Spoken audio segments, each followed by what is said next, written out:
Bienvenue sur Africa 24 dans cette nouvelle édition de l'information. Voici les titres de l'actualité. L'appel au calme lancé par le président élu au Ghana, John Dramani Mahama, a condamné ce mardi toute tentative de déstabilisation des institutions après des incidents post-électoraux. Plus de 100 personnes ont été arrêtées. Qui succédera à Kinwumi Adesina à la tête de la Banque africaine de développement? Alors que son successeur doit être élu en mai 2025, plusieurs personnalités ont déjà dévoilé leurs ambitions. Sur cette liste, l'ancien ministre Amadou Hott, qui a obtenu le soutien du gouvernement sénégalais. Et puis les réactions du Maroc et de l'Égypte après le positionnement de l'armée israélienne dans la zone tampon du plateau du Golan. Une incursion survenue après la chute du président syrien Bachar al-Assad. Les détails à suivre dans ce journal. Mais tout d'abord, retour sur la journée du 11 décembre au Burkina Faso. Le pays célébrait ce mercredi le 64e anniversaire de son indépendance. Une célébration marquée notamment par le discours du président de transition, Ibrahim Traoré, qui a appelé à l'unité nationale. Et à l'heure où l'insécurité persiste dans le pays, il s'est aussi engagé à intensifier la lutte contre le terrorisme. Les précisions de Corinne Kandem. Le Burkina Faso célébrait ce mercredi 11 décembre le 64e anniversaire de son indépendance. À cette occasion, le capitaine Ibrahim Traoré a prononcé un discours marquant appelant à l'unité nationale et à la poursuite du combat contre les djihadistes. Dans son adresse à la nation, il a en effet promu une intensification de la lutte contre le terrorisme au Burkina Faso. Camarades, les épreuves définissent le peuple. Aujourd'hui, l'épreuve que nous vivons au Burkina Faso définit notre peuple. Un peuple courageux, vaillant, combattant, conquérant, résilient. Les qualificatifs manquent pour pouvoir qualifier notre peuple. Parce que ce que nous vivons est un moment unique. À travers cette bataille, nous avons pu nous unir et nous donner la main dans une cohésion parfaite pour soutenir nos forces combattantes, pour pouvoir mener à bien ce combat pour notre indépendance réelle. L'insécurité et la malgouvernance étaient les raisons invoquées par le capitaine Ibrahim Traoré pour justifier sa prise de pouvoir il y a un peu plus de 2 ans. Il avait alors annoncé son intention d'éradiquer le terrorisme en 1 an, une promesse qui à ce jour, et ce malgré les efforts consentis, s'avère difficile à tenir.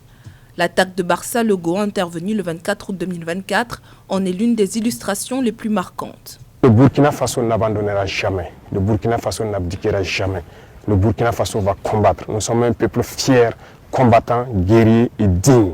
Et nous continuerons dans ce sens. Ceux qui ont risqué leur vie hier nous ont instruit de continuer le combat jusqu'à notre liberté totale. Des revers certes, mais le capitaine Ibrahim Traoré est déterminé à reconquérir le territoire national.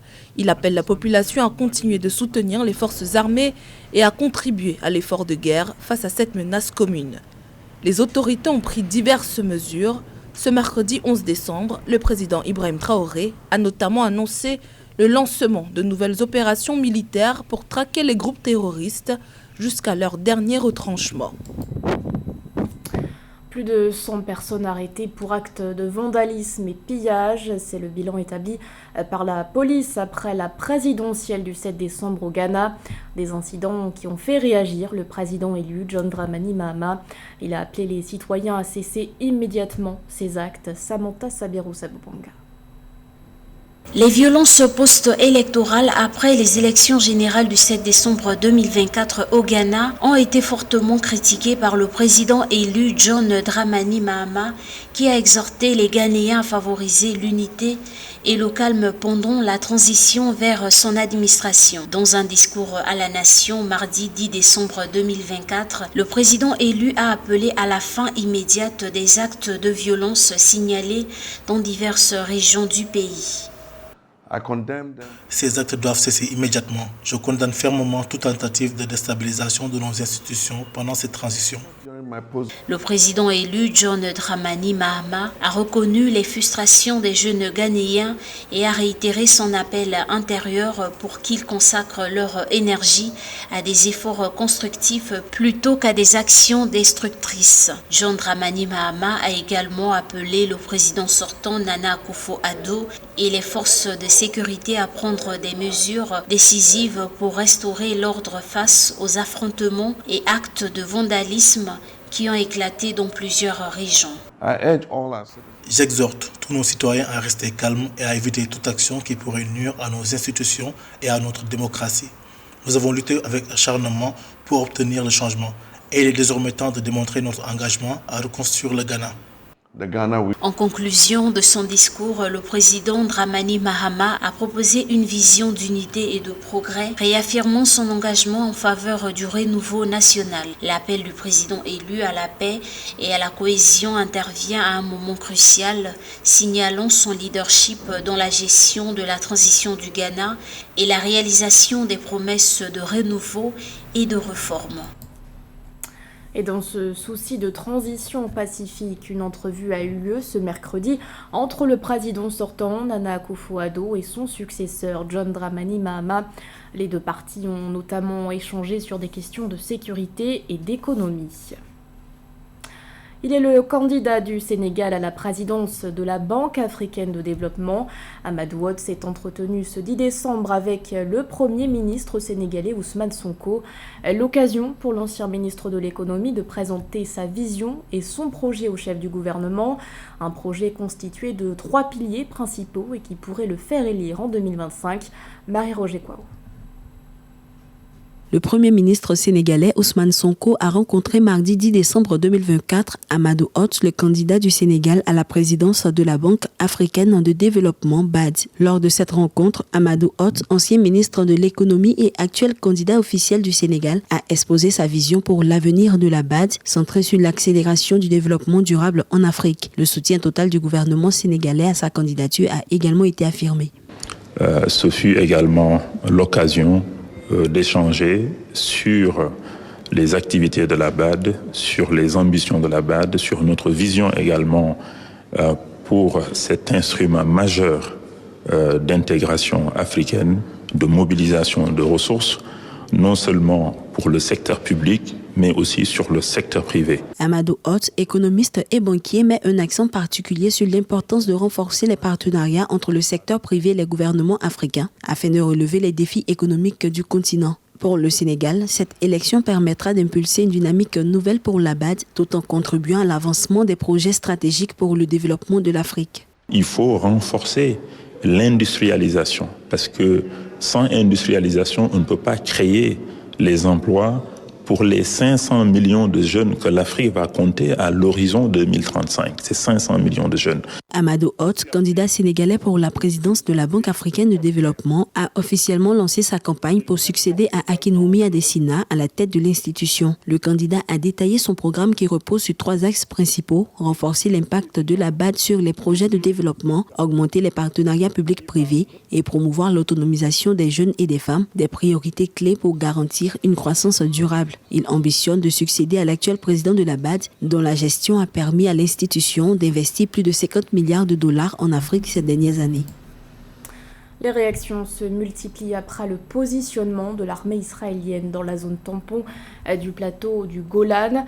Après les Nations Unies, l'Égypte a à son tour qualifié cette incursion de violation flagrante de l'accord de désengagement de 1974. L'avancée des troupes israéliennes a également fait réagir le Maroc, qui plaide pour le respect de l'intégrité territoriale de la Syrie. Les précisions de Marie-Raphaël Antolo. Suite à la déchéance du régime Bachar al-Assad en Syrie, à la suite d'une offensive éclair menée par plusieurs groupes rebelles dans le pays, dont le HTS-2 Abu Mohamed al-Jolani, et par les insurgés syriens, les Israéliens ont profité de la situation pour saisir une zone tampon sur les hauteurs du Golan établie par un accord de cessez-le-feu en 1974 avec la Syrie.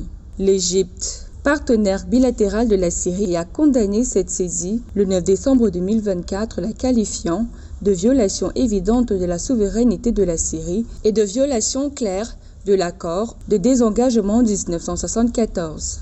La République arabe d'Égypte condamne dans les termes les plus fermes la saisie par Israël de la zone tampon avec la République arabe syrienne et des positions de commandement adjacentes, ce qui constitue une occupation des territoires syriens, une violation flagrante de sa souveraineté et une violation flagrante de l'accord de désengagement de 1974.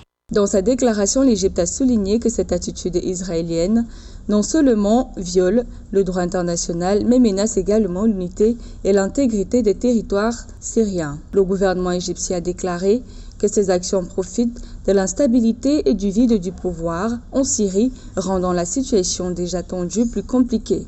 Outre l'Égypte, le Maroc a également pris position en soulignant que la position du Maroc a toujours été claire et fondée sur le maintien de l'intégrité territoriale, de la souveraineté nationale et de l'unité du peuple syrien.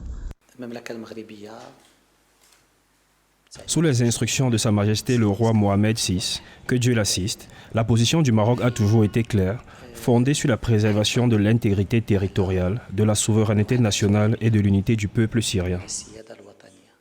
L'Égypte et le Maroc plaident ainsi pour la protection de la souveraineté de la Syrie sur tous ses territoires. Le ministère égyptien des Affaires étrangères a d'ailleurs souligné la nécessité d'une responsabilité internationale concernant les actions d'Israël qu'il considère comme préjudiciables à la paix et à la stabilité dans la région. Elle est la région du monde la moins raccordée à l'électricité. En Afrique subsaharienne, plus de 620 millions de personnes, soit 2/3 des habitants, n'y auraient pas accès, selon Oxfam France. Si le continent dispose pourtant d'un potentiel considérable en matière d'énergie renouvelable, l'accès à l'électricité se heurte au défi du financement. Pour répondre aux besoins énergétiques du continent d'ici 2030, un investissement de 55 milliards de dollars par an est nécessaire. Marie-Roger Poix.